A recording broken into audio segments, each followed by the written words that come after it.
تھا حضرت سیدہ عائشہ صدیقہ رضی اللہ تعالی عنہا ارشاد فرماتی ہیں کہ شعبان کی 15ویں رات تھی، یعنی شب برات کی رات۔ فرماتی ہیں شعبان کی 15ویں رات تھی، میں نے اچانک نظر ڈالی تو حضور میرے بستر میں تھے، پھر میری نظر پڑی تو حضور نہیں تھے۔ میرے دل میں گمان آیا، خیال آیا کہ شاید کسی اور زوجہ کی طرف حضور کا میلان تباہ ہو گیا ہو، وہاں تشریف لے گئے ہو۔ فرماتی میں اٹھی باہر گئی تو نبی کریم علیہ السلام جنت البقیع میں تھے، قریب ایک جگہ پہ حضور دعائیں مانگ رہے تھے۔ فرماتے میں گیا تو حضور فرمانے لگے ابو بکر کی بیٹی تو نے کیا گمان کیا کہ اللہ کا رسول تیری حق تلفی کرے گا؟ عرض کی حضور آپ مالک ہیں، کہیں اور جانا چاہیں تو میری طرف سے پابندی نہیں۔ کہتی ہے وہاں کھڑے کھڑے میرے رسول کریم نے بیان فرمایا، یہ ترمذی کے لفظ ہیں۔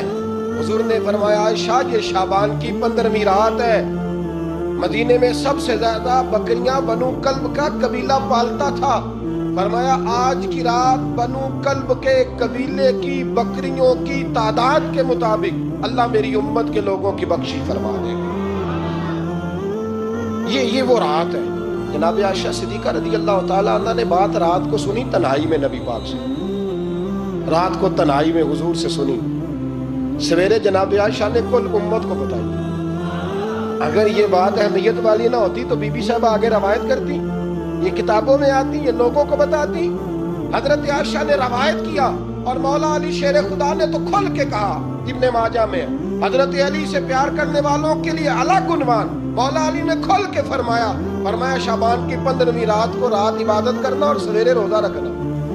حضرت علی کا لفظ بائی نہیں سیاستہ میں، رات کو روز عبادت کرنا، دن کو روزہ رکھنا۔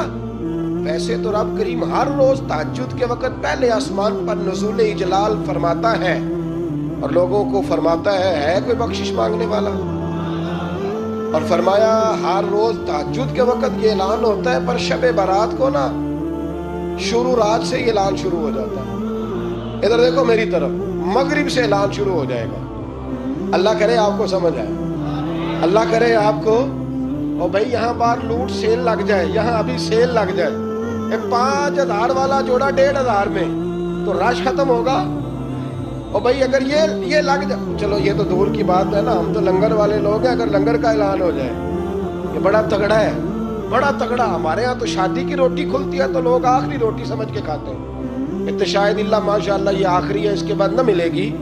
جب اعلان ہوتا ہے اور دعوت ہوتی ہے کہ کھلا ہے جی کھاؤ، کیا حشر ہوتا ہے، کیا انداز ہے۔ مولا علی شیر خدا حدیث روایت کرتے ہیں، رنگ کیا ہے؟ فرمایا باقی راتوں میں نا تھوڑا سا پیکج ہوتا ہے، تھوڑا سا آخری حصے میں رات کے شب برات کو نا رات چڑھتے ہی اللہ پہلے آسمان پر جو اس کی شان کے لائق ہے نزول جلال فرماتا ہے، اور پہلا جملہ یہ فرماتا ہے کوئی معافی مانگنے والا؟ اللہ کرے آپ کو سمجھ آئے، یعنی معافی دینے والا کہہ رہا ہے چلو آؤ ادھر آؤ، ذرا معافی مانگو، میں معاف کرنے آیا ہوں، مانگو معافی۔ ہے کوئی معافی مانگنے والا؟ معاف کر دیں گے۔ اور آپ فرماتے ہیں ہے کوئی رزق مانگنے والا؟ وہ جو بڑی درخواستیں دیتے پھرتے ہیں نا مختلف اداروں میں، وہ ایک درخواست نا کل شب برات والی رات بھی دے۔ اللہ کرے آپ کو سمجھ آئے۔ وہ جو کہتے ہیں نا بڑی بڑی کمپنیوں میں نے اپلیکیشن جمع کرائی ہے تو کہیں کام نہیں بن رہا تو نسخہ دے رہا ہوں، ایک ایپلیکیشن کل رات بھی جمع کراؤ انشاءاللہ کام بن جائے گا۔ اور میں نہیں کہہ رہا، مولا علی شیر خدا فرما رہے ہیں، اور وہ خود نہیں فرما رہے، وہ نبی پاک کا فرمان نقل کر رہے ہیں، اور وہ رسول اللہ صلی اللہ علیہ وسلم کی بات نہیں بیان کر رہے۔ وہ کہتے ہیں رب فرماتا ہے کوئی روزی مانگنے والا؟ سارے سیٹھوں نوابوں جاگیرداروں کے پاس جا جا کے تھک گئے ہو، ایک دن میرے کہنے پر، ایک رات، ایک دیہڑی ذرا شب برات والی لگا کے تو دیکھو۔ پر شرط یہ ہے کہ یقین کامل ہو، ارادہ یہ مطلب اللہ معاف کرے، آپ نے ناراض نہیں ہونا، لیکن وہ ماحول اس طرح کا ہے کہ شب برات میں ایک دو ساتھی کو کہا رات کو عبادت کر کہتے جی وہ تو ٹھیک ہے پر سویرے چھٹی نہیں، کام کرنا ہے۔ یعنی رب کہہ رہا ہے کہ تو آ جا شب برات کی رات، جو مانگے گا وہ تجھے، لیکن یہ ادھر نہیں توجہ کر رہا، یہ کہتا ہے سویرے 10 بجے دکان نہ کھلی تو مشکل ہو جائے گی، دفتر نہ گیا تو حالات آپ دیکھیں ذرا۔ اب جب یقین اس طرح کا ہو تو پھر تو بھائی ساری زندگی اداروں میں درخواستیں دینی ہے، پھر آپ جیسا آپ کا مزاج ہوگا، اللہ تعالیٰ تو بندے کے گمان کے قریب ہے۔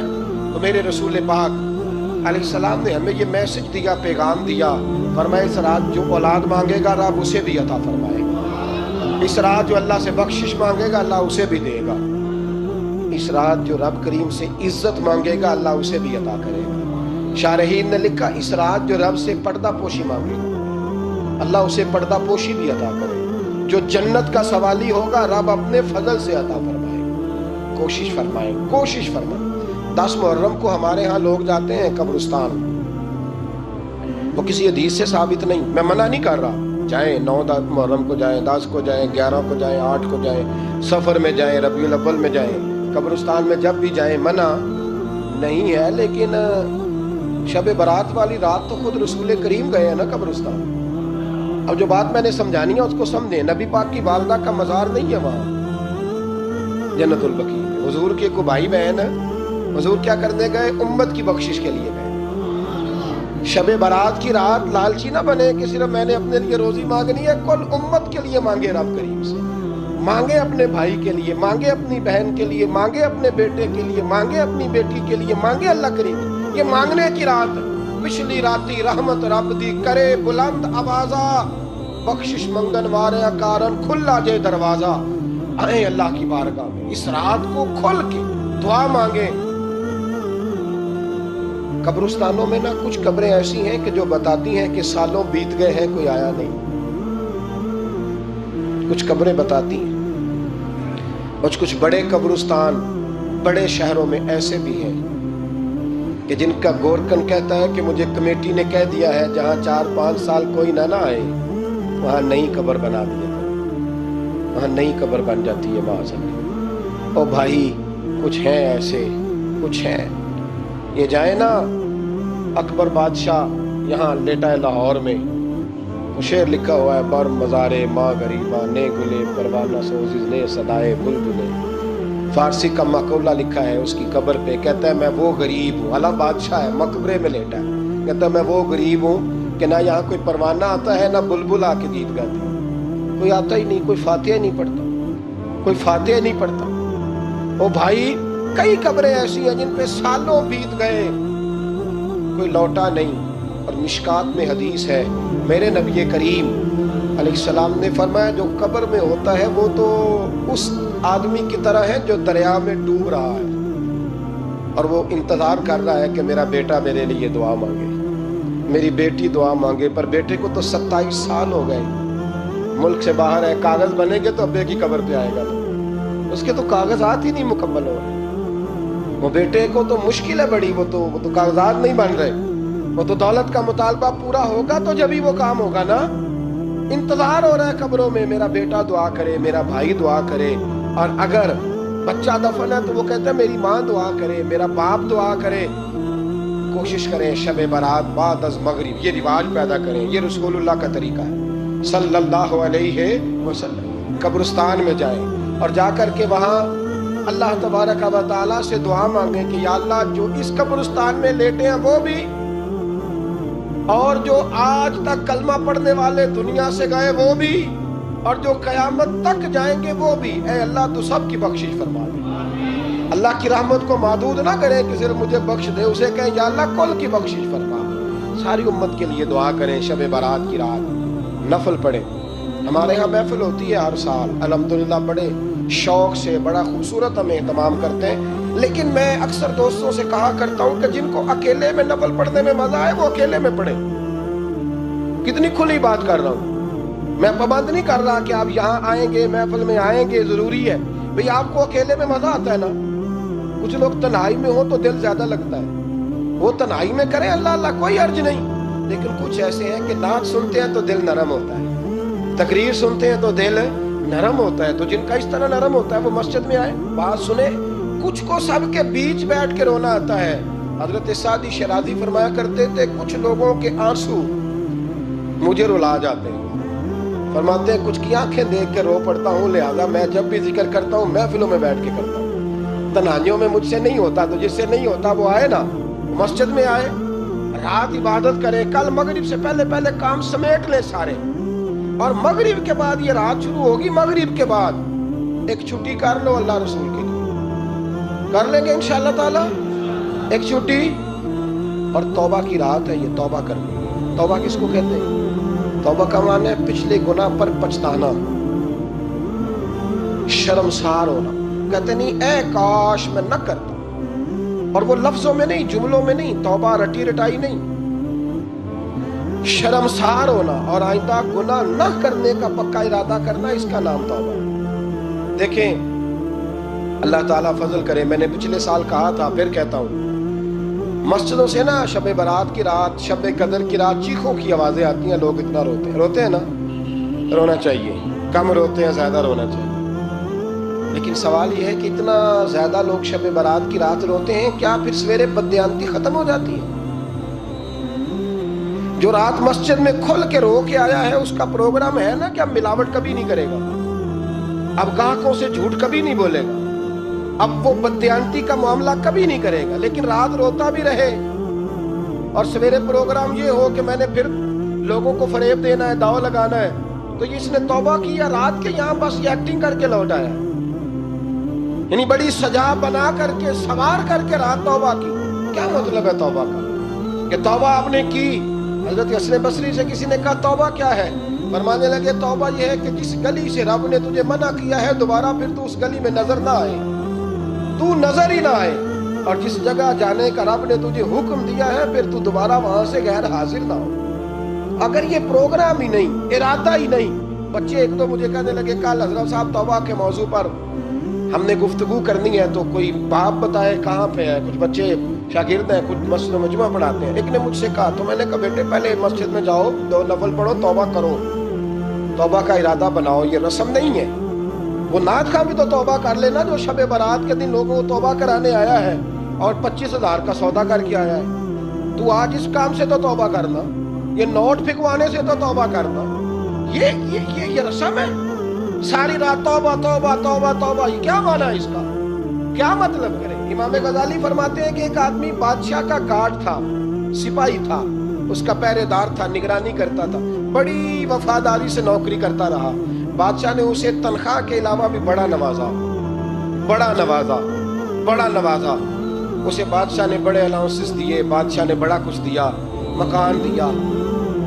کچھ سالوں کے بعد بادشاہ کو پتا چلا کہ یہ میرے لیے نہیں آتا تھا، اس کی تو میری کنیز پر نظر تھی، اس نے تو رات کی ڈیوٹی اس لیے لگوائی تھی کہ کنیز پر نظر تھی۔ تو امام فرماتے ہیں کہ بتاؤ پھر وہ بادشاہ اس کے ساتھ کیا سلوک کرے گا؟ وہ کیا سلوک کرے گا؟ تو لوگ کہنے لگے حضور لگتا یہ ہے کہ وہ نا 4-5 حصوں میں کاٹ کے تو کتوں کے آگے پھینکے گا۔ آپ فرمانے لگے میرا رب تو بڑا ہی قریب ہے، وہ تو ایسے نہیں کرتا، لیکن بتلاؤ اگر اسے پتا چلے کہ یہ رسم کے لیے آیا ہے، اس کی تو نظر ہی مال پہ ہے، یہ تو سویرے بدلے گا نہیں، یہ تو دھوکہ دے رہا ہے، یہ تو توبہ کرنے آیا ہی نہیں، اس نے تو ڈھونگ رچایا ہے، اسے تو پہلے سے خبر ہے، تو پھر تم کیا امید رکھتے ہو؟ پھر کیا رویہ رکھتے ہو؟ شب برات کی رات دھاڑے مار مار کے رونا اور صبح اسی طرح دھوکہ دینا، اسی طرح فریب کرنا، اسی طرح جھوٹ بولنا، اسی طرح بددیانتی کرنا، اسی طرح لوگوں کو لوٹنا، تو یہ رسم نہیں ہے توبہ۔ توبہ تو بدل جانے کا نام ہے، توبہ تو پھر سنور جانے کا نام ہے۔ توبہ تو اس طرح ہے جس طرح حضرت ابراہیم ابن ادھم نے کی تھی، وقت کے بادشاہ تھے بادشاہ، جب توبہ کی تو پھر ہر چیز چھوڑ دی، پھر مال لوگوں میں بانٹ دیا اور پھر ٹاٹ کا لباس پہن کر زندگی گزاری۔ لوگوں نے کہا حضور یہ تبدیلی ہے، پر میں تبدیلی نہیں، یہ میری توبہ ہے، یہ میری توبہ ہے۔ جب توبہ کی تو پھر بدل کے کی، جب توبہ کی تو پھر تبدیل کیا آپ نے۔ یہ کیا توبہ ہوئی؟ ساری رات روتے رہے، سویرے دکان پہ جا کے پھر قسم اٹھائی کہ مجھے تو پڑتا ہی 11,000 کا ہے، یہ توبہ ہے؟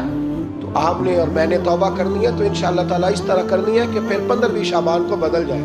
یہ جو موقع آتے ہیں نا شب برات کے، شب قدر کے، یہ بنیادی طور پر اللہ تعالیٰ کی طرف سے دی ہوا موقع ہوتا ہے کہ چلو تمہیں چانس دیتے ہیں، تمہیں چانس دیتے ہیں، پابندی کوئی نہیں، لیکن رب کی طرف سے نا موقع ملتا ہے، چلو تمہیں ایک موقع دیتے ہیں، چلو اپنے آپ کو کلیئر کر لو، تمہیں موقع دیتے ہیں۔ یا اللہ کیا کرے؟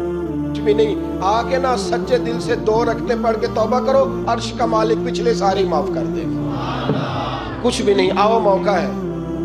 ان لوگوں کی باتوں پہ نہ جائیں جو بلا وجہ پریشان کرتے ہیں، ہمیں بھی روز ہی سوال آتے ہیں، دل نہیں کرتا، کچھ باتیں ایسی ہیں جو کرنے کو طبیعت نہیں چاہتی، میں کروں گا بھی نہیں، لوگوں کو شب برات کا حوالہ بھی نہیں مل رہا، حالانکہ ترمذی شریف میں حدیث موجود ہے، صحاح ستہ کی روایت ہے، ترمذی میں موجود ہے۔ پہلے کہتے ہیں صحاح ستہ سے دکھاؤ، جب صحاح ستہ سے مل گئی تو اب اور کدھر جانا ہے؟ اور ابن ماجہ میں موجود ہے مولا علی کی روایت، اور ذرا ترتیب دیکھیے گا، یہ ترمذی کی حدیث ہے، اور امام ترمذی نے تو پورا باب باندھا ہے 15ویں شعبان پر، پورا باب۔ اب تمہاری مرضی ہے، اگر تم نئی بات کو سمجھنا چاہتے۔ اور مجھے پتا کیوں یہ شب برات کیا لگتا ہے، مجھے کبھی کبھی یوں لگتا ہے کہ رب فرماتا ہے کہ رمضان سے 15 دن پہلے ہی پکی سچی توبہ کر لے، تیاری کر، پاک صاف ہو جا، تاکہ جب رمضان آئے نا تو پھر تجھے پاک ہونے کی ضرورت نہ پڑے، بس پھر تو آتا جائے اور میں تیرے اوپر رحمتیں نچھاور کرتا جاؤں۔ بس تو پہلے ہی تیاری کر، 15 دن پہلے، 14 دن پہلے تیار ہو جا۔ کل رات اپنے آپ کو ذہنی طور پر تیار کریں، بچوں کو تیار کریں، گھروں کو تیار کریں۔ اب جب مہمان آتے ہیں نا بڑا کچھ کرتے ہیں، شب برات آئے تو مصلے ایک دفعہ دھویا کریں، ایک دفعہ مصلے دھویا کریں۔ فرش دھوتے ہیں نا، مہمانوں نے آنا ہے تو ایک کمرے کا فرش دھو کے صاف کریں کہ خواتین نے یہاں ساری رات نماز پڑھی، یہ ارادے بنائیں۔ جس طرح آپ کہتے ہیں نا رات کو سفر کرنا ہے تو دوپہر میں تھوڑا آرام نہ کر لوں تو کل دوپہر میں آرام کر لیں، تاکہ رات کو رب رب کرنا آسان ہو جائے، اللہ کی بارگاہ میں بیٹھنا آسان ہو جائے۔